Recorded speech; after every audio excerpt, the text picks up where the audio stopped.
Bonjour les dixièmes. Je vais vous présenter aujourd'hui la leçon 4.7, leçon très importante. OK? Donc, je te dis tout de suite, là, je te suggère fortement de prendre des notes en même temps que moi, de la réviser, de faire pause, de revenir en arrière si tu as besoin. Euh, la- la- L'avantage, c'est que c'est quelque chose qu'on a vu un petit peu dans l'unité 3, OK, qui vous avait fait paniquer un peu à l'époque. Mais on va le revoir, puis là, j'espère que ça va être bien clair aujourd'hui. OK? Donc, je commence la leçon 4,7.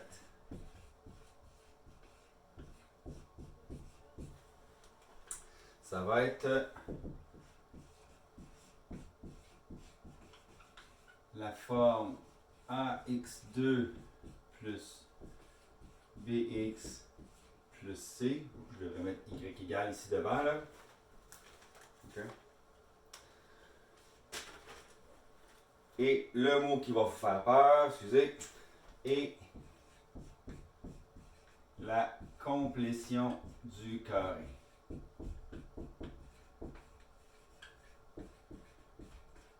OK? Donc, je t'avais dit un T3 que la complétion du carré, on l'avait faite pour factoriser à l'époque. Tu sais, je t'avais parlé là de quelqu'un il y a à peu près 1000 ans qui avait fait quelque chose. Là, peut-être. Bon, on va revenir, on va revoir ça un petit peu aujourd'hui. OK? Mais avant, on va parler de cette forme-là ici. OK? Qui est un peu différente de la forme qu'on a vue jusqu'à maintenant. Je vais changer de crayon, excusez-moi. Donc, un ici. OK? Donc, on l'appelle la forme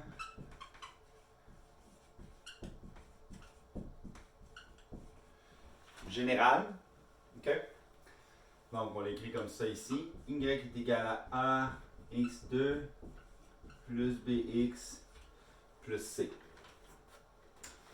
Première chose que tu remarques, c'est que par rapport à la forme canonique, on a encore un A ici. C'est le même A. C'est la même chose. Quand il est négatif, ça veut dire que c'est ouvert vers le bas. Si c'est plus grand que 1, c'est un agrandissement. Tout ça est vrai, là. Donc, lui, là, même chose que canonique.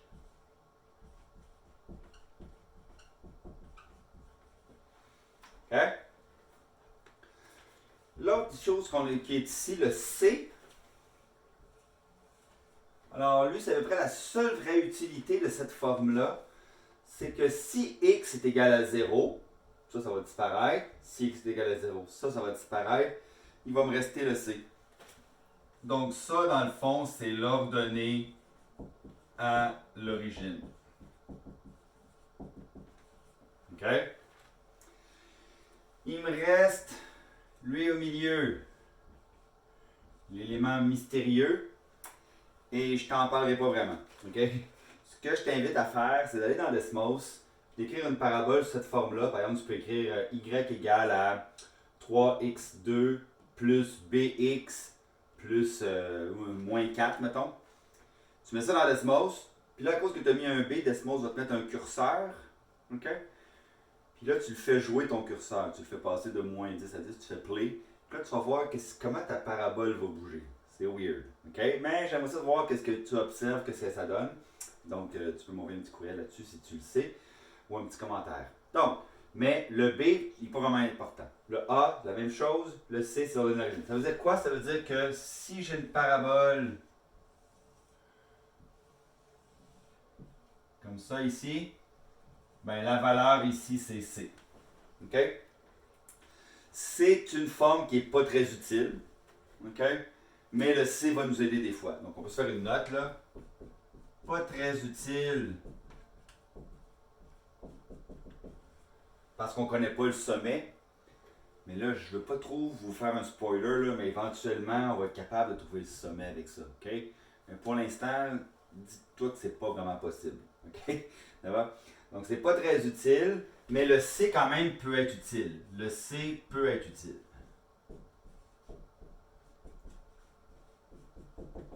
OK? Donc, dans le fond, c'est ça que je veux que tu retiennes, là. OK? On l'appelle la forme générale. Le A, c'est la même chose que canonique. Le B, weird.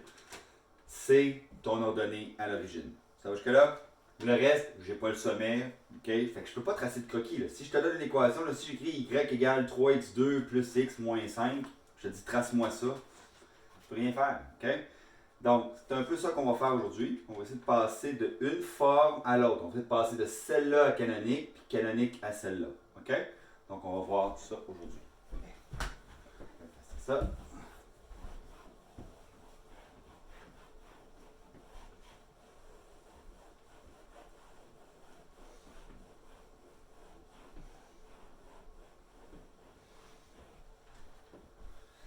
Donc, c'est chiant un peu.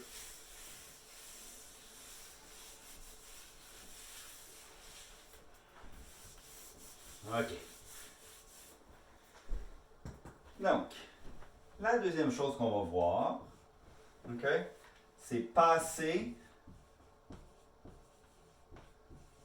de, vraiment mes crayons font pitié aujourd'hui.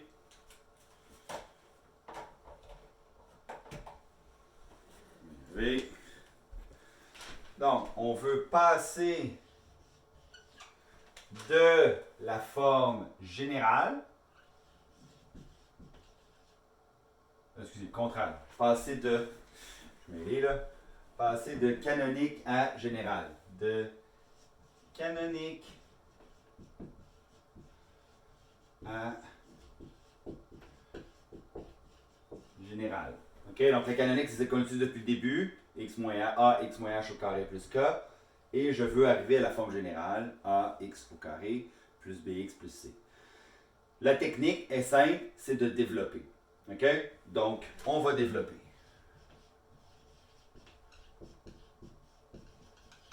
Regarde bien, je vais faire un exemple.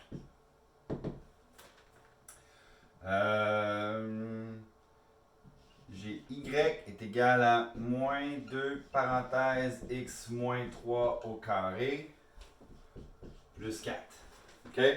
Ça, c'est la forme qu'on connaît. On est confortable avec celle-là. On sait quoi faire. On le sait que le sommet, c'est 3, 4. Est ouverte vers le bas, agrandissement de facteur 2, blablabla. OK, on sait tout ça. Maintenant, je veux l'écrire sous l'autre forme. OK? Donc, ce que je vais faire, c'est que je vais développer. Tu vois ici qu'on a un binôme au carré. Je te rappelle que ça donne un trinôme carré parfait, cette affaire-là. Ça ne donne pas x2 moins 9. Non.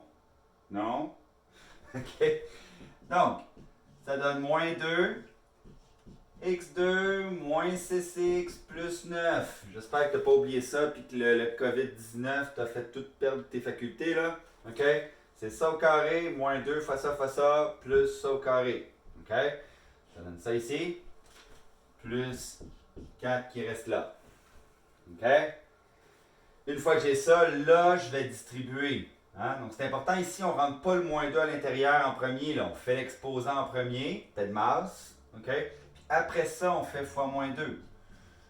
Donc, j'ai moins 2x2 plus 12x moins 18 et je n'oublie pas mon plus 4. Je vais juste maintenant regrouper ces deux termes-là. Moins 2x2 plus 12x moins 14. OK? Donc, ça n'a pas servi à grand-chose, mais quand même, on vient de trouver ce point-là ici qui est mon ordonnée à l'origine. Donc, pourquoi ça peut m'aider? Mais regarde bien, si je veux faire le croquis de cette parabole, je viens ici. OK? Donc, je connais le sommet qui était 3, 4. Donc, mettons, ça c'est 3, ça c'est 4. Je suis ici. Maintenant, je n'ai pas d'autre point, là, OK? On ne me donne pas un autre point, mais je viens d'en trouver un ici, qui est moins 14, qui est l'ordonnée à l'origine. Donc, je pourrais venir ici, là, aller chercher moins 14, mettons que c'est là, là. Moins 14 qui est ici. Donc, la parabole va passer par ce point-là ici. Donc, ça veut dire qu'elle va faire quelque chose comme ça. OK? Comment je fais pour dessiner l'autre côté? On sait que c'est symétrique. Donc, mon axe de symétrie est bien ici. Donc, j'ai 3 unités. Par là, j'ai fait 3 unités. Donc, si je fais 3 unités de l'autre côté, je suis à 3 ici, je vais être à 6 ici. Donc, je vais avoir un point comme ça qui va être à 6 moins 14. OK? Donc, j'ai le point 0 moins 14, puis par symétrie, j'ai le point 6 moins 14. Donc, ça peut être une façon de tracer le croquis d'une parabole. Simplement en prenant cette forme-là, tu développes, ça te permet de trouver l'ordonnée à l'origine. Puis pour certains problèmes, des fois, ça peut être pratique de trouver l'ordonnée à l'origine parce que ça nous permet de savoir c'est quoi le début. OK, il y en a qui vont dire, monsieur, on aurait pu juste mettre x égale à 0 ici, puis trouver moins 14. Ouais, c'est vrai, on aurait pu faire ça aussi. OK? Mais tu sais que c'est important d'être capable de passer d'une forme à l'autre. Mais oui, sache que j'aurais pu simplement mettre x égale à 0 ici. J'aurais trouvé y égale à moins 14. Ça m'aurait donné la même chose ici. Ça va? Donc, très bien. Là, on attaque la partie la plus difficile dans l'autre sens, quand on veut passer de général à canonique. On commence ça. OK.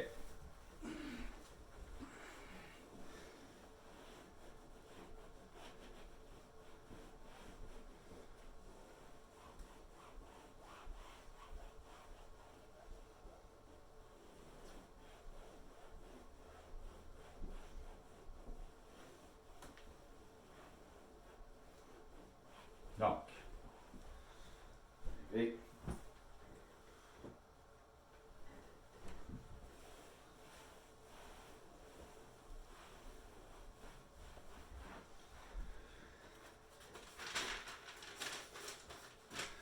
numéro 3. Donc là, maintenant, on va passer de la forme générale à la forme canonique. Et c'est là que le fun commence. Ben, en tout cas, pour moi. Okay?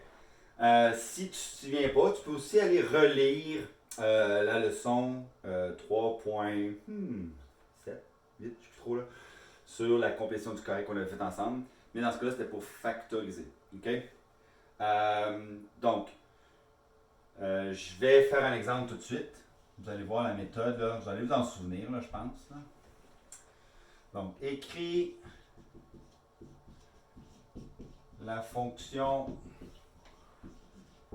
y est égale à x2 plus 6x plus 8 sous la forme canonique.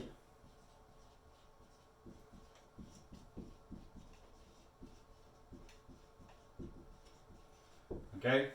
Je répète, cette forme-là, son seul avantage, c'est de connaître le 8 ici. Puis là, si je suis capable de la transformer sur la forme canonique, je vais donc connaître son sommet. Okay? L'autre chose que je remarque, ici, a est égal à 1. Vois-tu? Généralement, quand a est égal à 1, c'est plus facile. Puis c'est assez rare que ça arrive dans la résolution de problèmes. Okay? Mais quand même, j'en commence avec un peu plus facile, juste pour qu'on se souvienne qu'est-ce qu'il faut faire. OK, j'écris la forme comme ça ici. Générale. Donc, je ne sais pas si tu te souviens, là, quand a est égal à 1, tout ce que j'ai besoin de faire ici, c'est de dire, OK, j'ai mes deux premiers termes. OK? Puis si tu regardes dans celui qu'on vient de faire avant, on avait un trinôme carré parfait, puis on l'avait développé, mais c'est le contraire. On va essayer de créer un trinôme carré parfait pour essayer de ravoir notre binôme au carré. OK? Parce que la forme x moins h au carré, c'est comme la forme avec un binôme au carré. Donc, qu'est-ce que je vais aller faire? Je ne sais pas si tu t'en souviens, on va venir insérer, on va venir tricher un petit peu pour on va venir insérer un nombre ici qui va me permettre d'avoir un trinôme carré parfait. Puis je vais le soustraire tout de suite après. Comme ça, je vais additionner simplement 0 ici. OK? Donc, quel est le nombre que je dois ajouter? OK? Donc, premièrement, on note que a est égal à 1 ici. C'est important de le noter, ce n'est pas la même chose. Donc, je prends le b qui est ici. B qui est égal à 6. Je le divise par 2. Ça me donne 3. Et j'ajoute donc b sur 2 au carré qui va être 9. OK? Donc, les deux nombres ici vont être importants. Pour l'instant, ce qu'il faut que je sache, c'est que je dois ajouter plus 9 ici. Donc, je vais ajouter x2 plus 6x plus 9. J'ajoute mon 9. Je l'enlève tout de suite pour que ça donne 0. OK? Puis, j'oublie pas mon 8 ici qui vient plus 8. OK? Les trois premiers termes, ceux-là, représentent un trinôme carré parfait. C'était ça mon objectif. OK? C'est ça ici. OK? C'est ton b sur 2. 6 divisé par 2, c'est 3. Donc, dans le fond, ça fait parenthèse x plus 3 au carré. Je répète, si je le développe, ça va faire x au carré plus 2 fois ça, donc 6x, plus 3 au carré, c'est mon 9.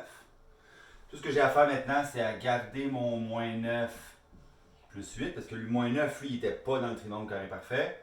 Le plus 8 aussi est ici. Tout ce qui me reste à faire, c'est moins 9 plus 8. Moins 1. Donc maintenant, je connais mon sommet. Je sais que c'est moins 3, moins 1. OK? Donc H, c'est moins 3. K, c'est moins 1. OK? N'oubliez jamais de changer votre signe ici. OK? Fait qu'on a fait un avec A égale à 1. Maintenant, c'est sûr qu'il faut en faire d'autres avec quand A est différent de 1. C'est ce qu'on fait maintenant.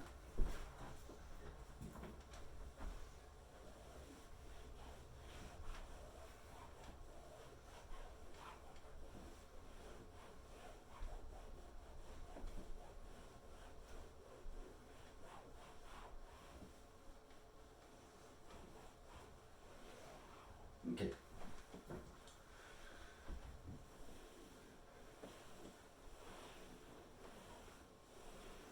Donc, là, ils vont dire, monsieur, c'est pas exactement la même chose que ce qu'on faisait. Parce qu'il me semble qu'il fallait qu'on mette en évidence A en premier, puis là, parce que si tu remarques qu'à la fin, j'arrive pas à la forme factorisée. Hein? J'arrive pas à quelque chose fois quelque chose, j'arrive à quelque chose au carré, puis je suis encore pris avec moins 1. Je vais t'expliquer la principale différence, OK? Parce que les élèves qui mélangeaient un petit peu les deux. Fait que je vais y aller tout de suite. D'accord? Donc, je fais un autre exemple ici. Exemple B. Y est égal à 3x2 moins 12x plus 11. OK? Quand nous, on voulait factoriser, ce qu'on faisait, c'est qu'on mettait le 3 en évidence pour les trois termes. OK? C'est ça qu'on faisait dans l'unité 3. OK? Pourquoi on faisait ça? Parce qu'on voulait vraiment regrouper les trois termes en une multiplication fois une autre multiplication avec deux facteurs. Ici, c'est pas ça mon objectif. Je veux pas factoriser vraiment. OK? Je veux avoir un binôme au carré puis une constante. Donc, c'est pour ça que je vais simplement sortir le A sur les deux premiers, pas les trois. OK? Donc, c'est essentiellement une grande différence que ça fait comme résultat final. OK? Donc, je vais venir ici simplement mettre A en évidence. Donc, 3x2 moins 4x plus 11. Donc, si j'écris l'étape ici, c'est A en évidence. C'est toujours ça qu'on fait, là. OK? Quand A est différent de 1, OK? Donc ici, A est égal à 3, là, qui est différent de 1. Donc, c'est ce qu'on fait. On prend le 3, on le met en évidence, on ouvre une parenthèse, puis on fait le reste. OK? Juste pour les deux premiers termes. Ensuite de ça, mon B ici, c'est celui-là maintenant. C'est moins 4. OK? Donc, je vais faire le petit calcul suivant. Moins 4 divisé par 2, ça donne moins 2. Moins 2 au carré, ça donne plus 4. Donc, ce qu'il faut que j'ajoute maintenant pour compléter et créer un trinôme carré parfait, c'est bien plus 4. Donc, j'y vais.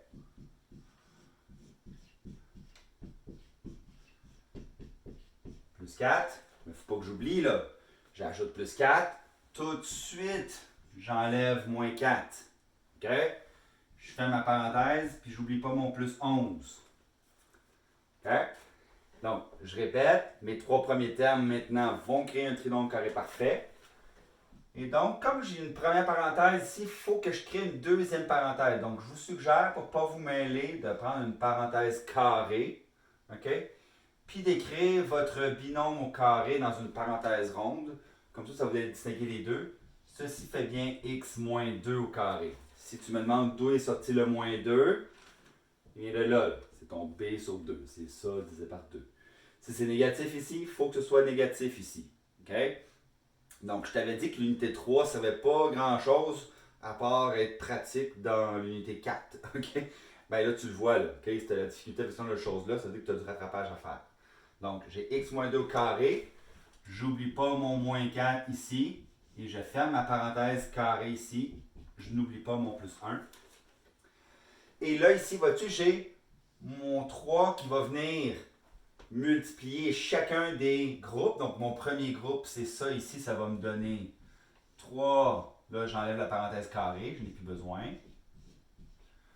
Et je vais multiplier le 3 avec moins 4 ici, qui va donner moins 12. Et j'oublie pas mon plus 1 qui traîne à la fin. C'était plus 11, excusez-moi, plus 11. OK? Donc, plus 11, plus 11, plus 11, plus 11. Lui, il ne change pas, il est toujours là. OK? Donc, on est proche. Tout ce qu'il me reste à faire, c'est combiner ça avec ça ici. Donc, 3x moins 2 au carré, moins 12 plus 11, ça fait bien moins 1. Donc, n'oublie pas que, regarde, mon A ici, c'était bien 3. Il faut absolument que tu gardes le même A à la fin. OK? Parce que je t'ai dit que le A, il représente la même chose. Donc, il ne peut pas être positif ici, puis négatif là, ou il ne peut pas être 2 là, puis valoir 5 là. OK? Si j'ai 3, il faut que j'aille 3 ici. OK? Donc, l'avantage, c'est que maintenant, je connais le sommet et 1 l'ordonnée à l'origine. OK? Donc, je te dis que le sommet, maintenant, c'est 2 moins 1, puis l'ordonnée à l'origine, c'est plus 11. OK? J'en fais un autre.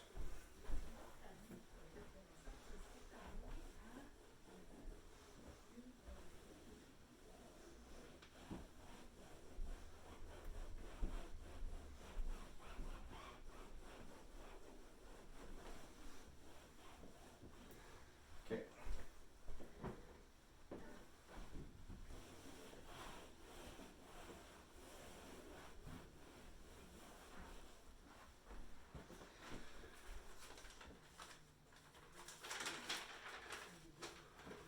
Donc, c'est. Je vais te poser la question différemment. Je vais dire détermine